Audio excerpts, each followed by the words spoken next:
Shalom sahabat wanita, saya percaya kasih setia Tuhan yang besar berlimpah atas kita semua.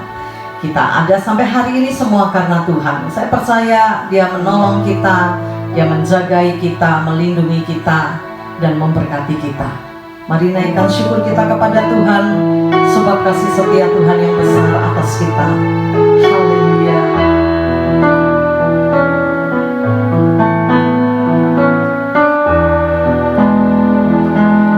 Besar setiamu Allah Bapakku, besarlah kasih-Mu melimpahlah, tiada kurang dan tidak berubah, sempurna dan kekal selamanya. Besar setiamu, besar setiamu, setiap hari nampak rahmat-Mu. Segala yang ku perlu telah Kau sediakan. Besar setiamu kepadaku. Bukankah besar kasih setia Tuhan di dalam hidup kita? Amin. Dalam kondisi yang buruk pun Tuhan berikan kita kekuatan, Tuhan berikan kita damai sejahtera dan sukacitanya. Bahkan saya percaya pemeliharaan Tuhan tidak pernah berhenti di dalam hidup kita. Karena itu tetap percaya dan semangat, biar kasih setia Tuhan terus berlimpah di dalam hidup kita. Amin. Besar setiamu, besar setiamu, setiap hari nampak rahmat-Mu. Segala yang ku perlu telah Kau sediakan. Besar setiamu kepadaku. Terima kasih buat kasih setiamu yang gak pernah berhenti di dalam hidup kami. Kau kasihi kami seperti biji mata-Mu. Kau jagai kami, Kau luputkan kami dari mara bahaya. Kau dekap kami di dalam pelukan kasih-Mu. Terima kasih Bapa, terima kasih. Terima kasih buat kekuatan, kemampuan yang Kau berikan untuk kami lewati hari-hari hidup kami. Sesulit apapun kami tahu kami tidak sendiri. Sebab Allah yang kami sembah adalah Allah Immanuel, Allah yang selalu berserta dengan kami, Allah yang selalu ada bersama-sama dengan kami. Terima kasih buat malam hari ini kami boleh memuji-Mu, menyembah-Mu, dan kami menunggu pesan-pesan-Mu Tuhan. Pengurapan-Mu atas kami semua, dan atas hamba-Mu yang akan sampaikan firman-Mu. Biar apa yang kami dengar membekali hidup kami, untuk kami masuk di dalam rencana Tuhan yang indah. Terima kasih Bapa, terima kasih. Terpuji nama-Mu. Di dalam nama Yesus kami berdoa dan mengucap syukur. Haleluya. Amin. Haleluya. Saya percaya kita semua ada di dalam keadaan yang baik. Amin. Sebab Allah kita yang memelihara hidup kita.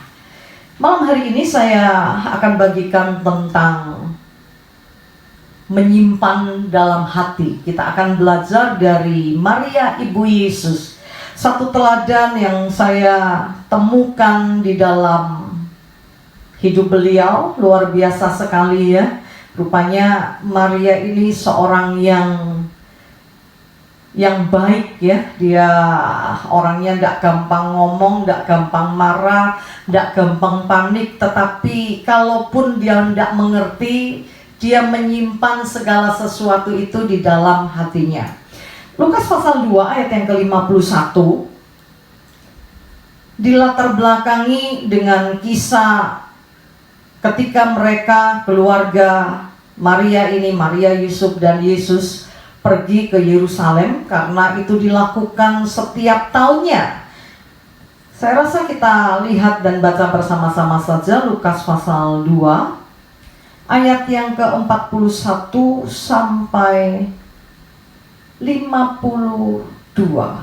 Lukas pasal 41, Lukas pasal 2 ayat 41 sampai 52.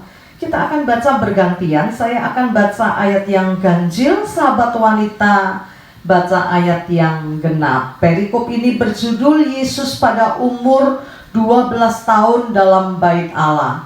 Tiap-tiap tahun orang tua Yesus pergi ke Yerusalem pada hari raya Paskah. Bersama-sama sahabat wanita baca ayat ini, ayat 42.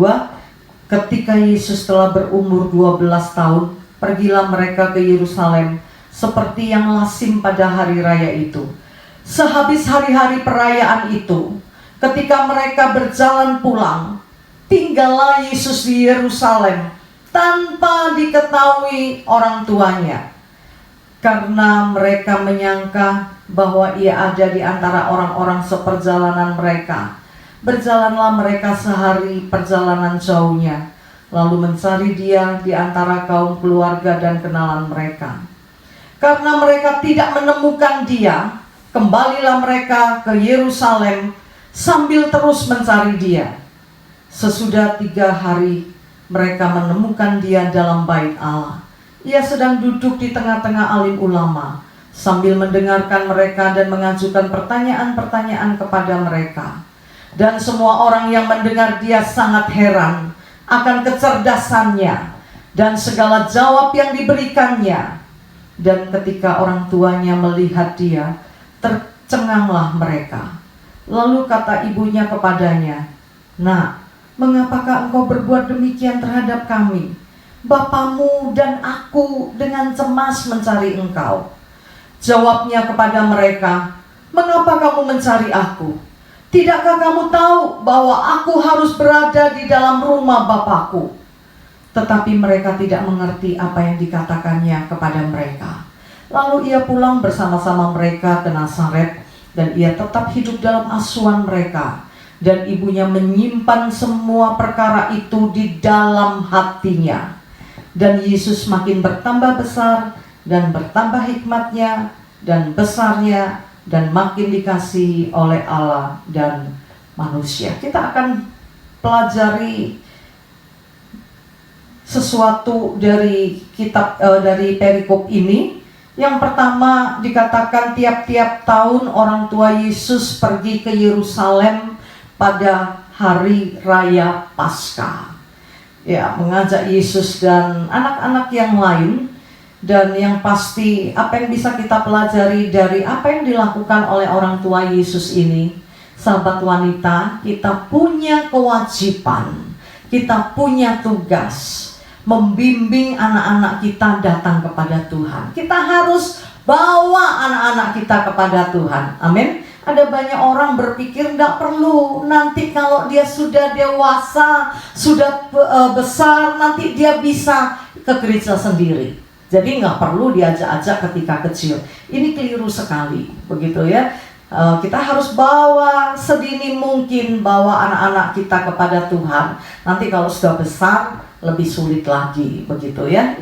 Nah, dalam ayat ini kita bisa belajar, dalam ayat 41 ini kita bisa belajar bahwa orang tua Yesus membawa Yesus dan saudara-saudaranya ke Yerusalem untuk apa? Untuk beribadah.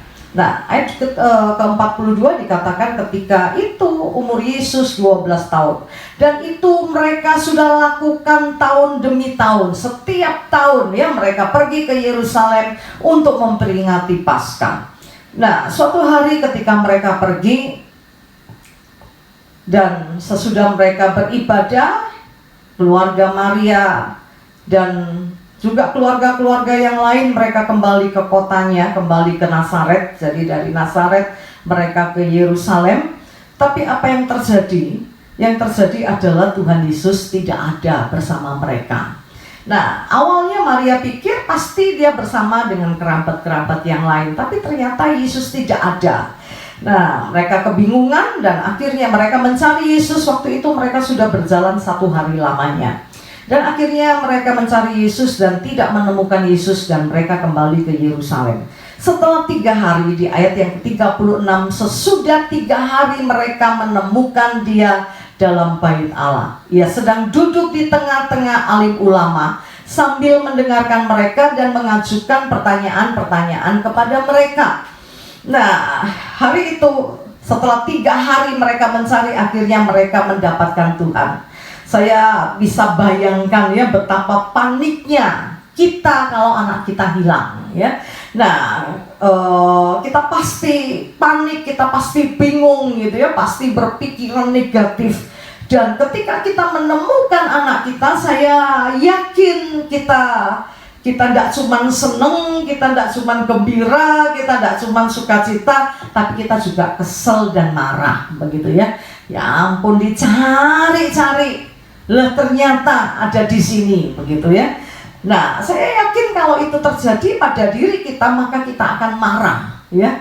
Kita akan teriak, kita akan lampiaskan kejengkelan kita kepada anak kita. Kita akan ngomel ya, dicari-cari ternyata kamu di sini. Kita bingung cari kamu begitu ya. Tetapi kita bisa belajar dari Maria. Apa yang dilakukan Maria? Maria ini seorang wanita yang hebat begitu ya, yang bisa mengendalikan emosinya.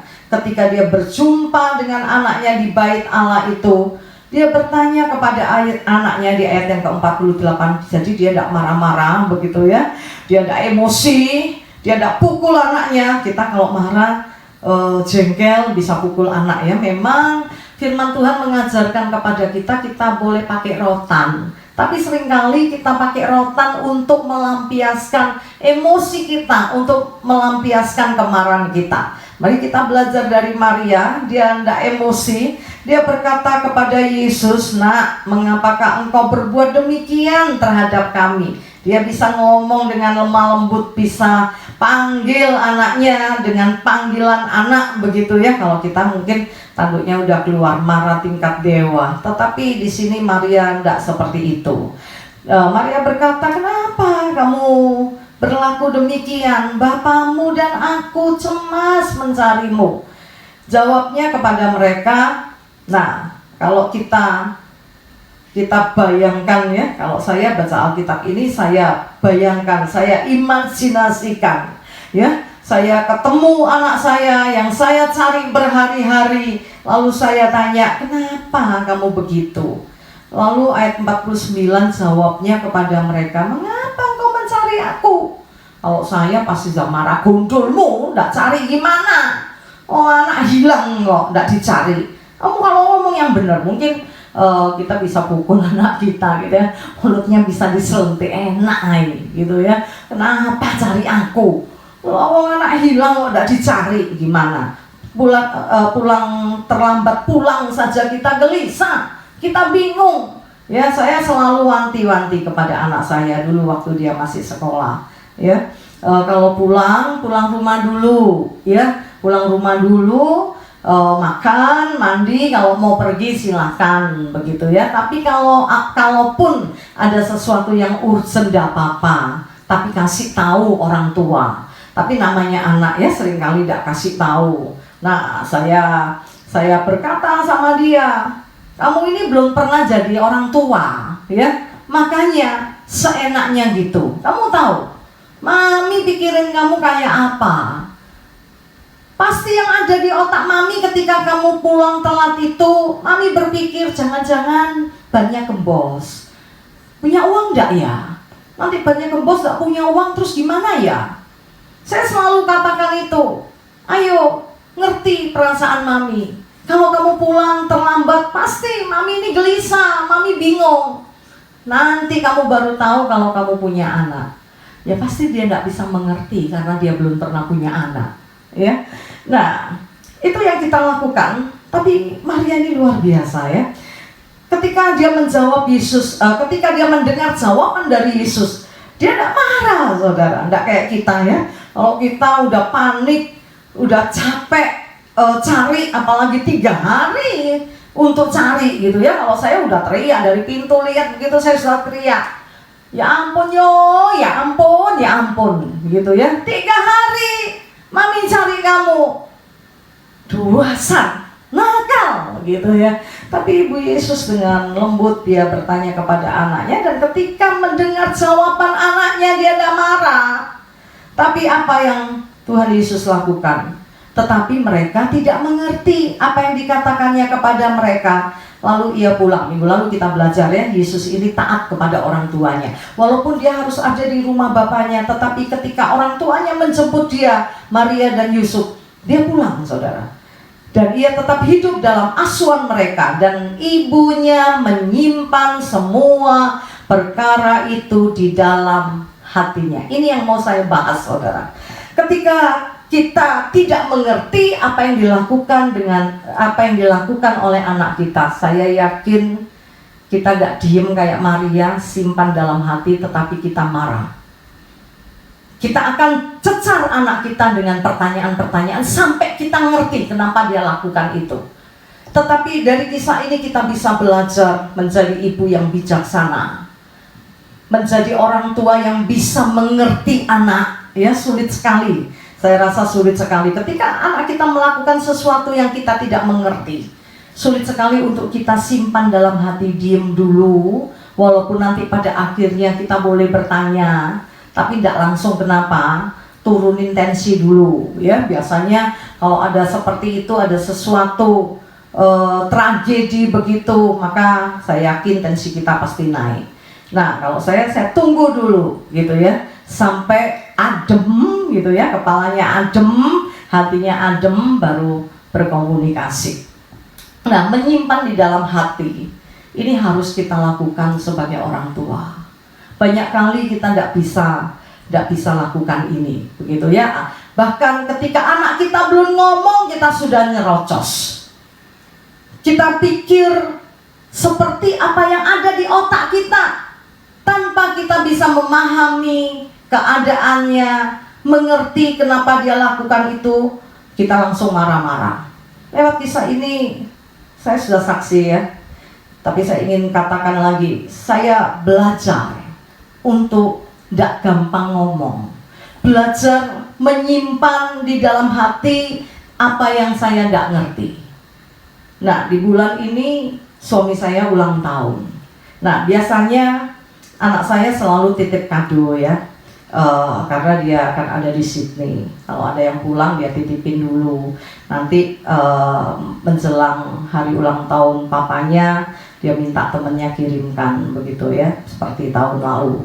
Nah, karena tahun ini tidak ada yang pulang kan, corona.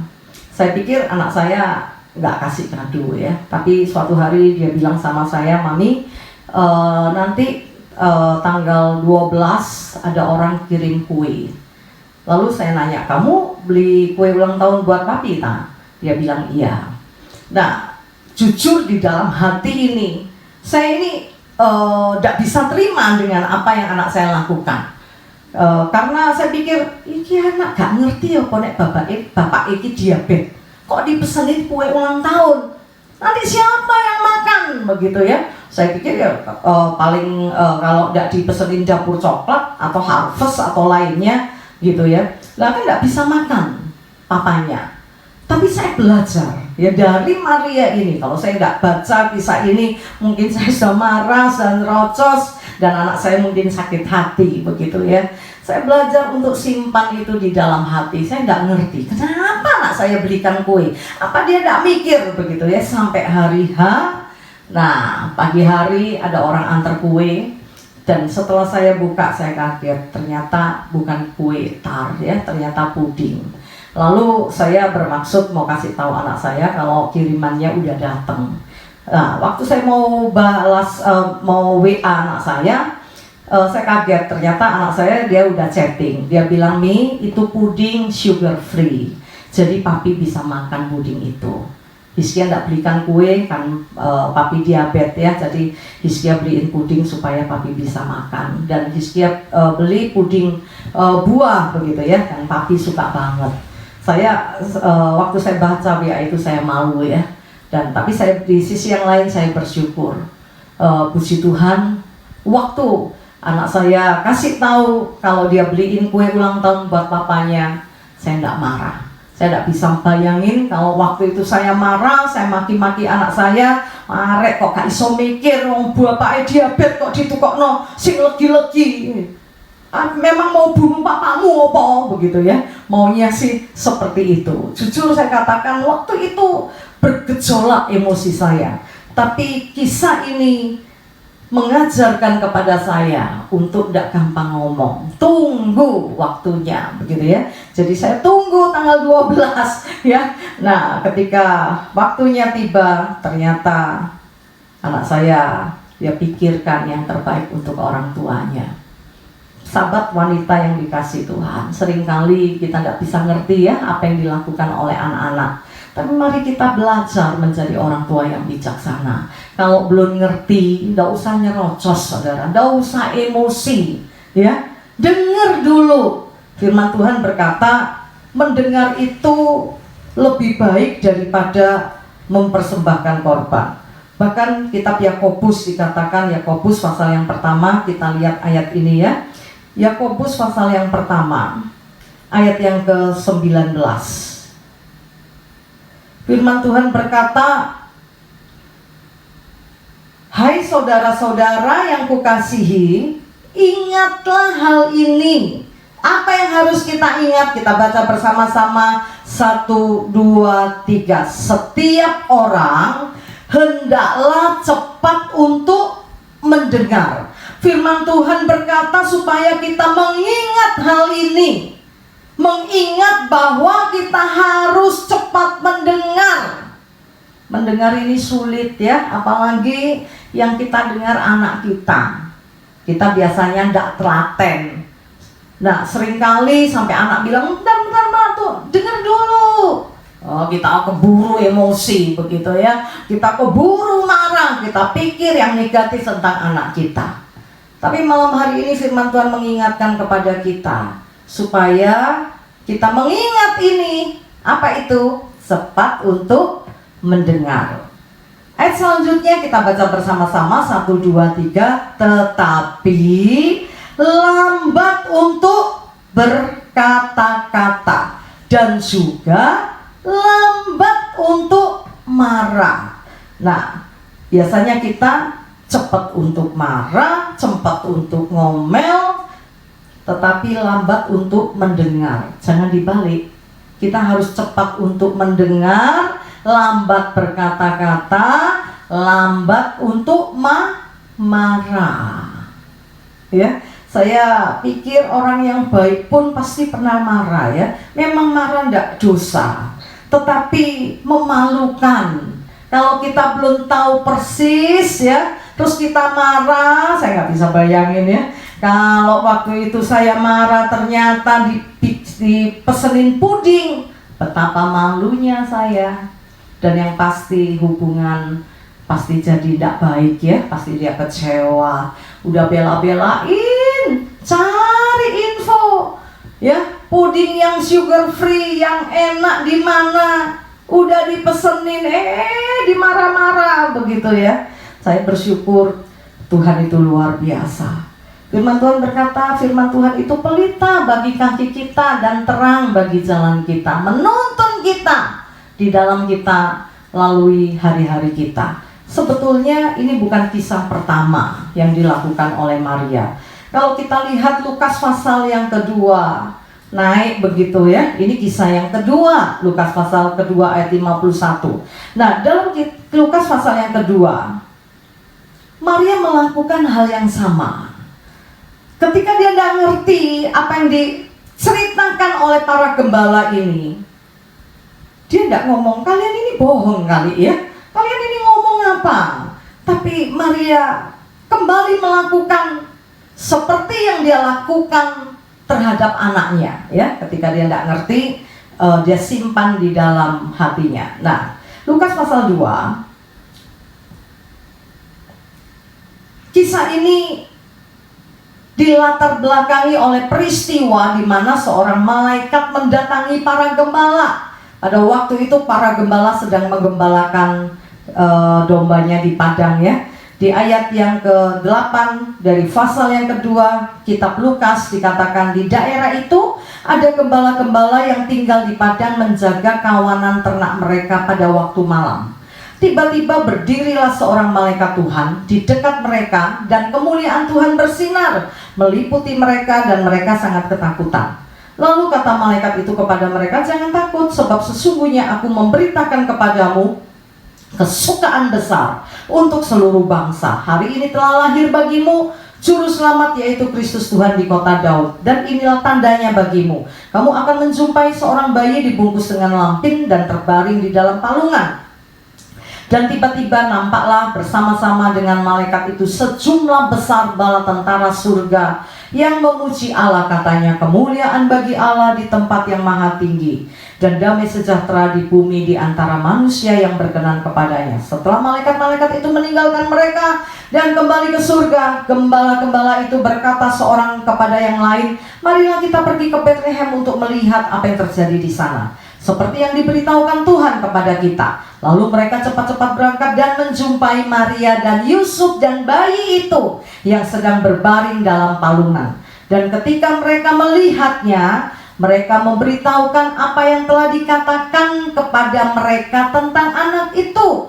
Dan semua orang yang mendengarnya heran tentang apa yang dikatakan gembala-gembala itu kepadanya. Tetapi Maria menyimpan segala perkara itu di dalam hatinya dan merenungkannya. Sesuatu yang tidak masuk akal. Mosok ono malaikat menjumpai para gembala, sesuatu yang tidak mungkin kan. Tetapi Maria tidak membantah, Maria tidak berdebat dengan para gembala ini. Dia tidak ngerti, tetapi dia menyimpan di dalam hatinya dan merenungkan. Ada banyak kali kita sulit melakukan itu ya, merenungkan sesuatu, mencerna dulu, ngerti dulu, baru kita ngomong. Tapi seringkali kita tidak bisa begitu ya. Kita begitu gampang marah, begitu gampang bereaksi, dan begitu gampang terprovokasi. Tapi malam ini mari kita belajar seperti Maria. Tidak gampang bereaksi, tidak gampang marah, tidak gampang terprovokasi dengan keadaan yang ada.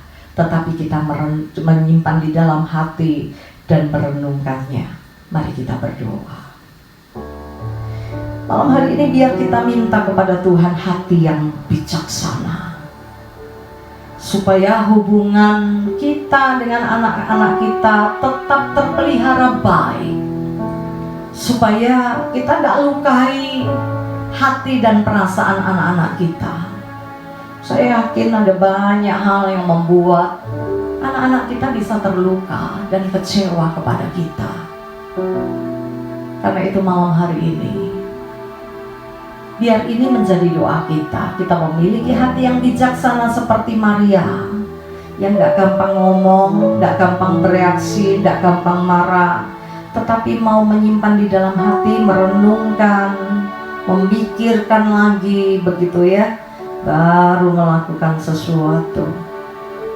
Ajar kami Tuhan menghitung hari-hari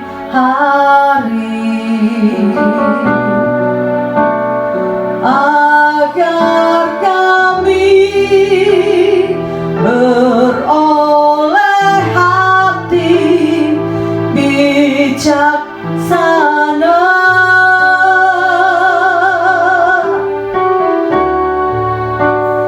Ajar kami Bapa hidup dalam jalan-Mu, agar semua rencana-Mu digenapi.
Kami perlu hikmat-Mu untuk mendidik anak-anak kami dengan baik. Beri kami hati yang bisa mengerti.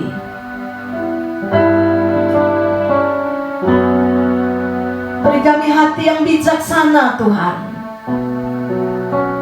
sehingga hidup kami sebagai orang tua, kami boleh menjadi berkat bagi anak-anak kami. Kami boleh salurkan kasih-Mu kepada anak-anak kami. Kami mengakui kelemahan kami di hadapan-Mu. Seringkali begitu mudah kami bereaksi. Kami marah, kami memukul anak kami, kami ngomel, bahkan makian bisa keluar dari mulut kami, Tuhan. Karena itu kami minta, sucikan lidah bibir kami, kuduskan, biar lidah bibir kami tidak mengatakan perkataan yang mematikan semangat anak-anak kami dan keluarga kami yang lain. Tapi kami memiliki perkataan yang membangkitkan semangat, membangkitkan gairah, sehingga orang lain terberkati dengan apa yang kami katakan. Tolong kami untuk kami mampu menyimpan segala apa yang kami tidak mengerti di dalam hati ini seperti Maria.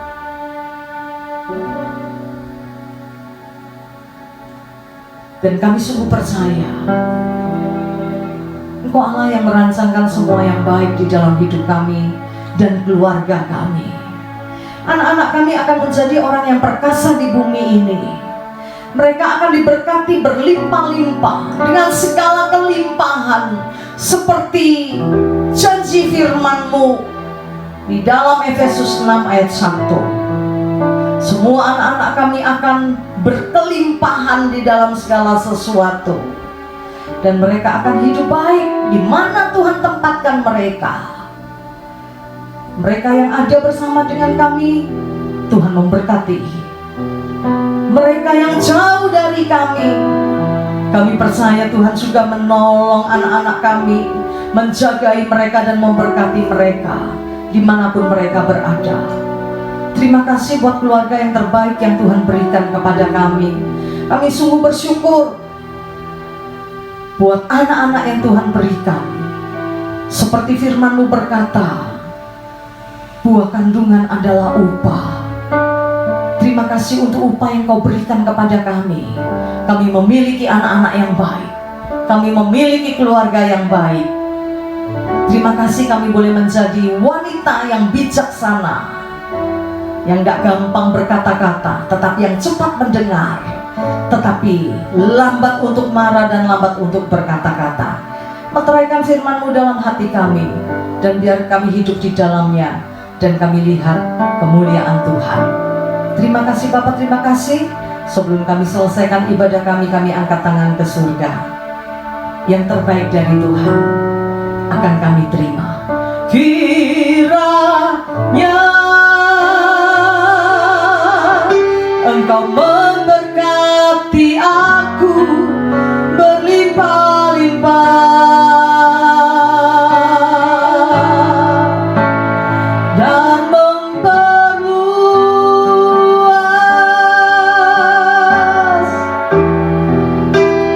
daerahku,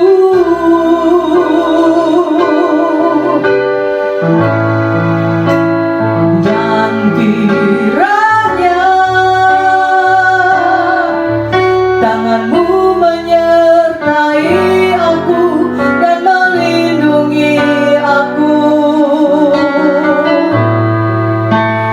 daripada malapetaka,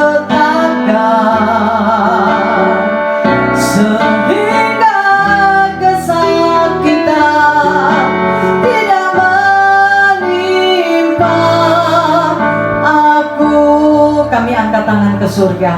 Kami terima berkat rahmat dan anugerah dari Allah Bapa, di dalam cinta kasih dari Putra-Mu yang terkasih Tuhan kami Yesus Kristus, dan di dalam persekutuan dengan Roh Kudus menyertai kami mulai hari ini sampai Maranatha, Tuhan datang kembali. Yang percaya diberkati Tuhan bersama-sama katakan amin. Selamat malam, Tuhan memberkati kita semua. Selamat menjaga lidah kita dan belajar menyimpan di dalam hati. Haleluya.